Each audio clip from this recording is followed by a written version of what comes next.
So one love. Yeah.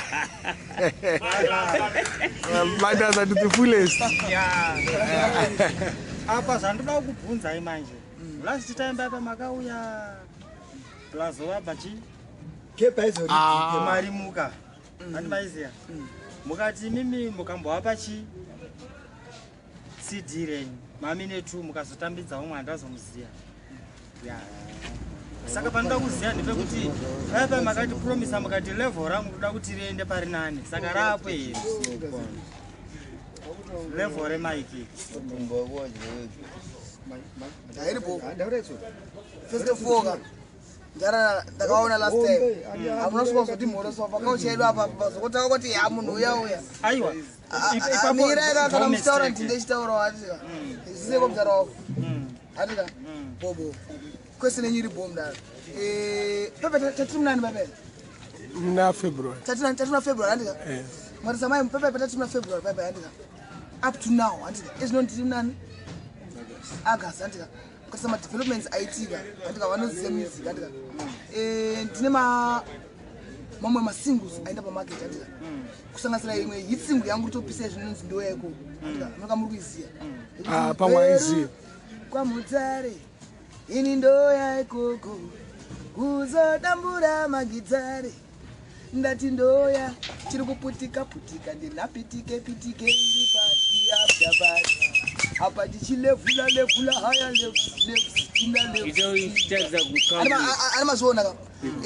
isingiyo yakatodropa ikata sei ikaneza andika ende ndine about 4 new videos futi andika zabude papa andika tinotopinda mumarket andika saka there's some developments zaitika brand name rangu I'm now more visible andika so that time unozvifila wega as an artist because there's no best band akufamba zvinomwisa kuti vanhu vakaona kuti sei majority of people kuti sei vakundiziya vakadzi vakuri chokufamba ndiwe mamuona saka zvatoradza kuti maisa kuti sei akuenda mberi saka we give thanks zviri kuprogressa mudara zviprogressa mapesi yazvo inini pandiri kuda ini kudaungohama Aiwe. kuhama kahwani kwete zvaizvombosorotenderera inini pandoda kubvunza inini akavhurika ndaivona vataurira izvo pamwe vana vavo vari kupota vachiridza mutaura kuti hatidizvo Enanogara akadai so enda chama pane nyaya yatiri kutaura pana yowedzera pane maiyo wavo inini pandiri kuda inini voice rako riri very sweet like honey and manotsi unonhonga and voice rako unoricontrola kuti pamoda kukwidza pamoda kudai but inini pane shungu dzangu ndepekuti hatikuone pamaposta sei iwewe hatikuone pamaposta sei mudhara ari kumberi manje mudhara ari kumberi ane zvisho zvataura ane strong follow up anoza zvataura visibility yako yauri kutaura ka ndiyako iwe kuzvishingisa semusoja chirega ndichivazoona but enda pamapost utorewo mare zviri kuita vamwe andikona zviro mudhara zvishoka vamwe vakazongoti chiro chifambonza rasta musadaro ndikati chiko ukanzimbobudikirewo pastage animona saka chiri kuita ndechekuti woka mufanira muindustry medu woka mune dynamics dziripo kind of like a politics kana ngatase kanoitika mashows aya vanhu vanenge ukatambirwa navanhu vari behind mashows aya secretary andika vatanga kukufeature ndokutanga kuita sei kuenda kwako but nevertheless manje ndakubreaka secret iye zvino so ndiri panapa kana sinapanga ndiri panapa nditanga resound ndotanga band nditosunza band chitumbisa hakuna magetsi iye zvinoitaura so hakuna chi magetsi ngadai siri munombara andikona saka ndokwandiri kuapproacha but approach yangu manje ndeyekuchika pastage futi ndichiwe pastage andika ndifanirwa kuuya kuzopa vanhu package kwese machikuitika papaya maartist tungouya kuzongojamba pai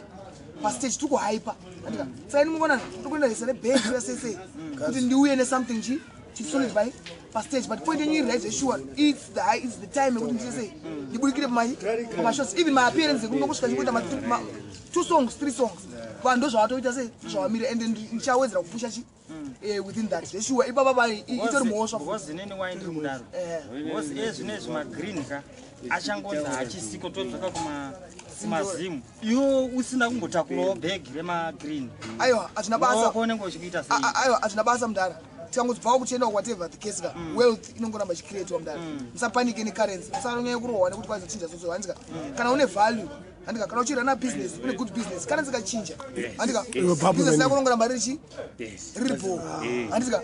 saka iwo kana ungori artist handika unongoramba uchingotora mari chinongodiwa ndechoti brand rako riite sei risimbe kuti ugare to make sure kuti mafans ari kukutevera handiti apa ndambokudzosa kumashure watiwo maane setup yemadrums ndiyo setup yanditotanga kone madrums band setup saka apa kana zvakadaro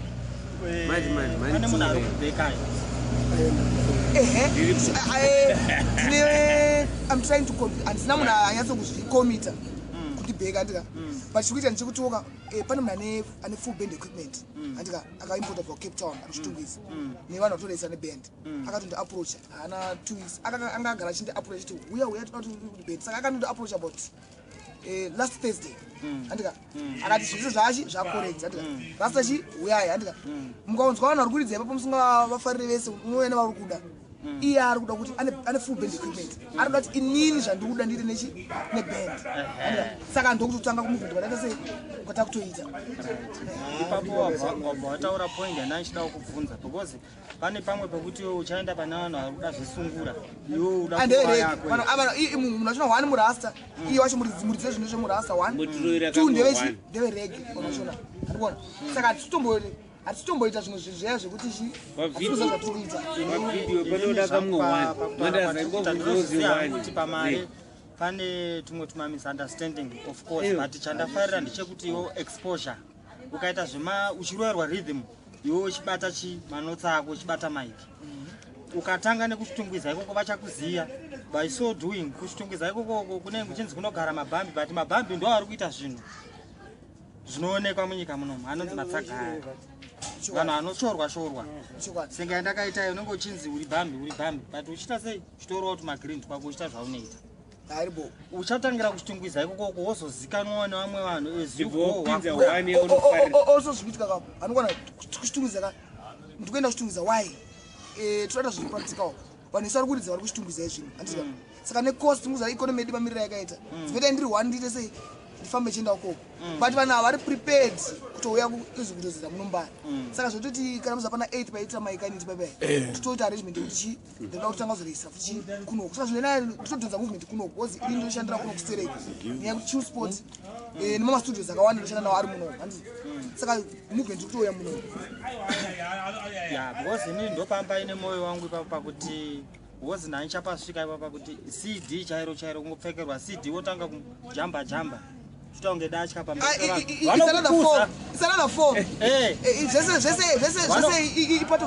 vanokuza vachiita sei vachisumudza majaketsi vachiita sei but malo 1-2 test madrums anobhadhara unotora mari ane cd cd richasvika pakufindura vanhu vanoda magitari hallo 1-2 mambotaura because ukaona music iri kurongwa nevapana awambudza kuti ine mabhazi mangani unozati aziye kuti how many bhazi makizi awashandisa mangani aziye zvimwe zvacho nezvekujuma unoziva ndizvozvo ndizongoteerera zvenatural art and panyaya yekubata maiki umwe munhu zviri maari but you need polish up yemanotsi kuitira kuti zviite iyaya inonzi organized noise ruzha rwakarongeka kwete kungoita ruzha rwairo rongoti paparara kunge motorbike yablow exhaust aiwa panoda organized noise yana banwailer yekuti ukanyatsonzwa kuti wonzwa kamwe kasound keplate inenge iri kudonha but at the same time wonzwa kasound kanenge kebhodhoro but combination yacho akati show yapera mese munoramba kuti azviite zvandinokwedza kutaura organized noise kwete zvaiye zvekuti iwe uri kumhanya kudarika cd yacho uri kumberi kwayo vanhu vanotanga kutamba maoko nemadhomeni right varitaura but vanhu vari kutsiura havasi panapa mani yonyaya iri kuitika ndimona Nyarataura zveshuwa point right but vanhu vatsuru vacho havasi havasi panapa ukona because hatite noise hatite zvingojamba jamba ize tikutane sound chaichaize but iyi ndeyenyuka nemudhara wako munoziyana mune history ende mudhara anenge achitituma kuvanhu mdatso ndozvaanenge achiita bosi uyo anenge achibata kwakawanda haasi kubata iwewe chete ndizvo zviripo ataura maybe the whole genre because panapa tichitaza tikuita andika we're also communicating with mama stakeholders andika pamwe ati satozvionawo andika satotaura kuti aiwa mudhara so andika same time satotaura nditozvinzwa ndichozvitengerawo tindishandise andikuzvona plus kana uchiita zvemadrums une advantage hozi unombozembera ikoko kwacho kukutoreka mari mapopo pombofamba nawo kana zvaakunzi ana sulu ndo vavharira iwo une chipo chemaipo unongoroka nhamba kako unorelease tiri kuenderana ikoko uchitora mari pakuti takutora palevel yerege mai toda kumuona mai palevel yerege mai andika tasora zvezimudhanzo kwachishi andika even international andika takutora sizzla takutora capital andimuona zvinoitika magame rori all these two ways of presenting yourself andika atori authentic muindustry that's why kokotia nishow yake inonzi jam jam haisi band panongoya maselector sky juice caveman chichi andika maasashow achiro andika is to showcase that type of art andika band is another type of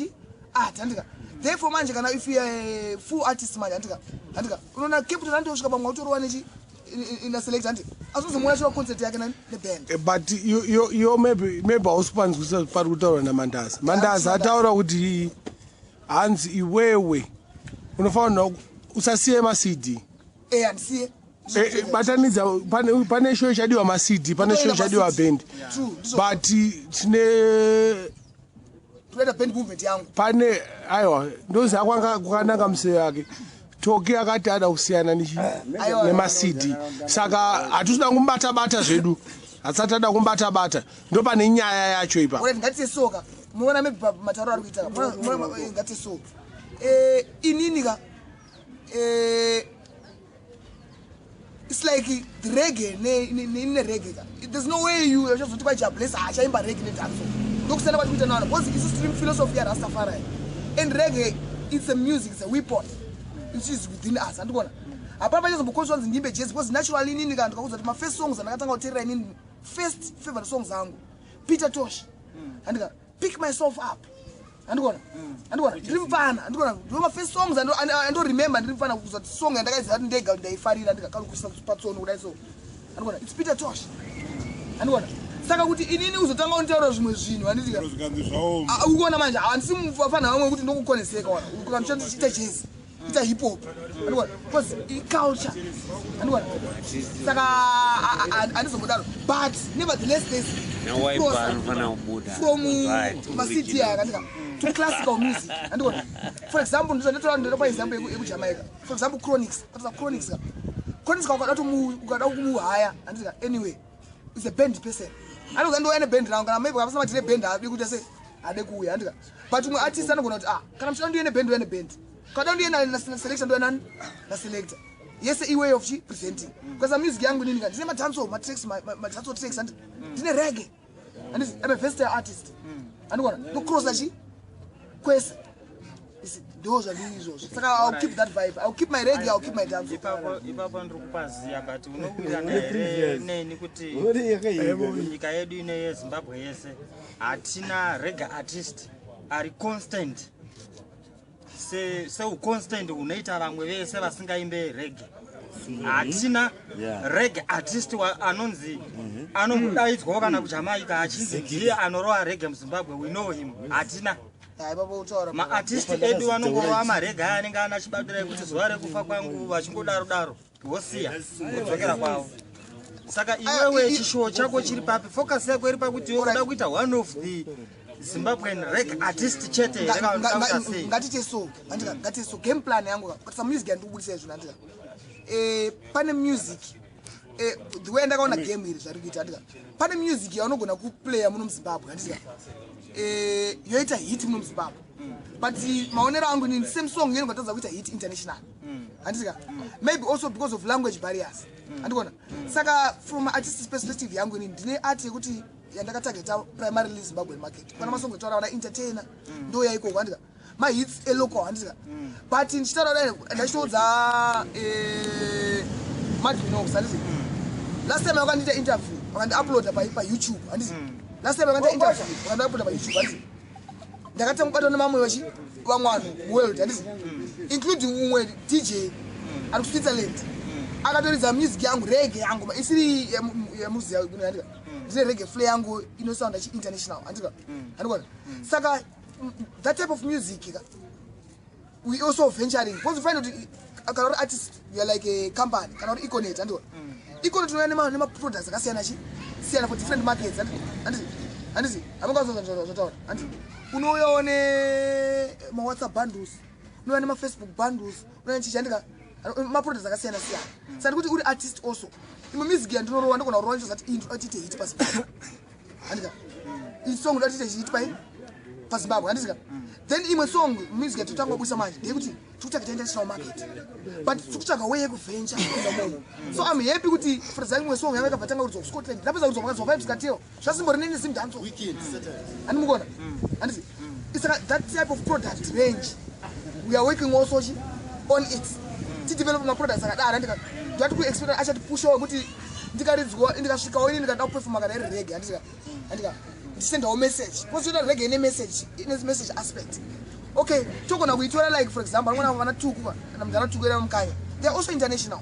but vanoimba in vernacular language local language chiripo but also is reggae manje there's this universal communication within the black community saka it's also important to keep the language which is universal also not kuti tikuita give away shona yedu andikuona ngatimomira ipapo titangise futi tinyaso